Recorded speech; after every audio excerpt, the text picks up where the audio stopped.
Guys, and welcome to another unboxing. Today I have a really special one, Metal Gear Solid 5 Ground Zeroes, which is the prelude to Metal Gear Solid 5 The Phantom Pain, which is will be the full-blown next Metal Gear entry into the series. This is just a prelude, so it's not going to be like a full-length game, but it's definitely a good holdover and a good, it'll give gamers a good idea of what they can expect from the Phantom Pain. So yeah, your save name and the data will carry over into your Phantom Pain save name when that game is released.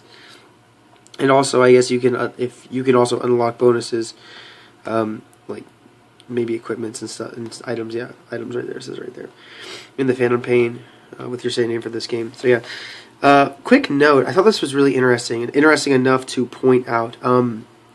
I've never, under the rating description, ESRB, I noticed that one of the, one of the reasons it's rated mature is sexual violence. I thought this was really interesting. I've never actually seen this before in a video game. This is the first time I've ever seen that, sexual violence. I've never seen that in any video game in my life.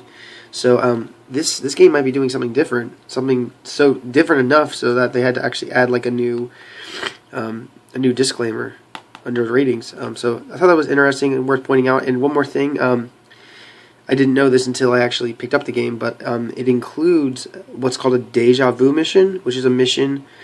I guess it says right here, literally recreate classic scenes from Metal Gear Solid, so the one on the PlayStation 1. So that should also be pretty interesting. That's also included in the game. So cool. So let's open this.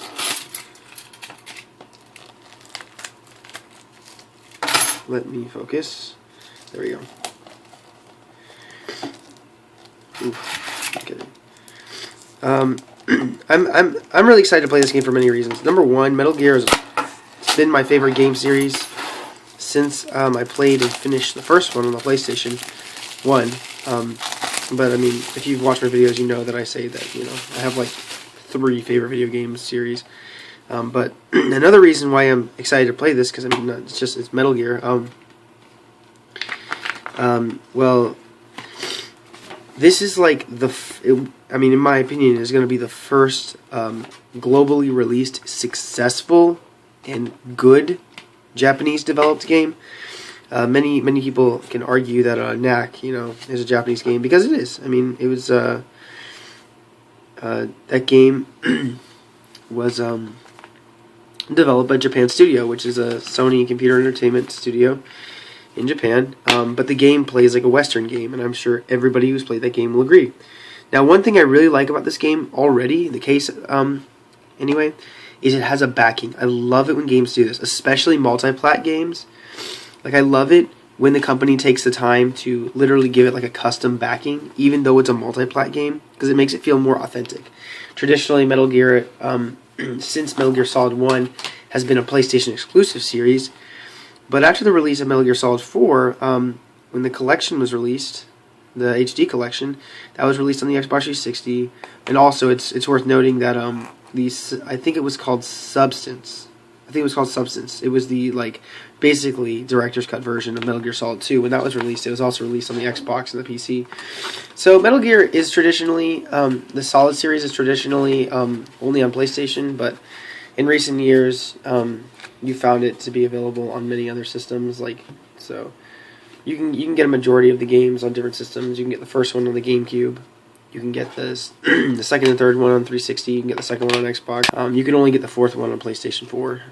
But yeah, I just think it's cool when when a multi-platform game is released, they get custom cool things like this. This game has a custom background. I think that's really cool that Konami, Kojima Productions actually went out of their way to add that in. So yeah, that's cool. So yeah, inside there's a little advertisement for the Phantom Pain. I don't think we'll be getting the Phantom Pain for a while, personally.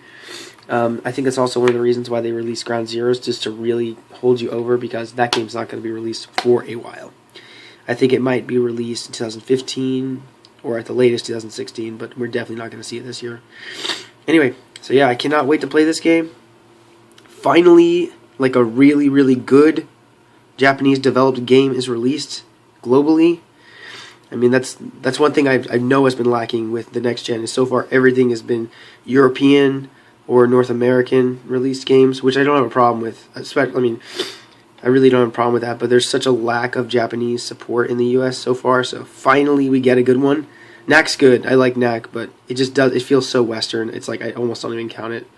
I mean, the whole it was directed. The whole game is Mark Cerny's game, and Mark Cerny like made. He's well known for making games, but he's a Western developer. So, yep, can't wait to play this. Thank you for watching, and pick this one up, guys. Seriously, I mean, people are giving it slack right now because of the length, but if you're a true Metal Gear fan, you're gonna get this, and you're gonna want this. The campaign is apparently, people are saying it's 2 hours long, but I've heard people say it could be 3-4 hours long.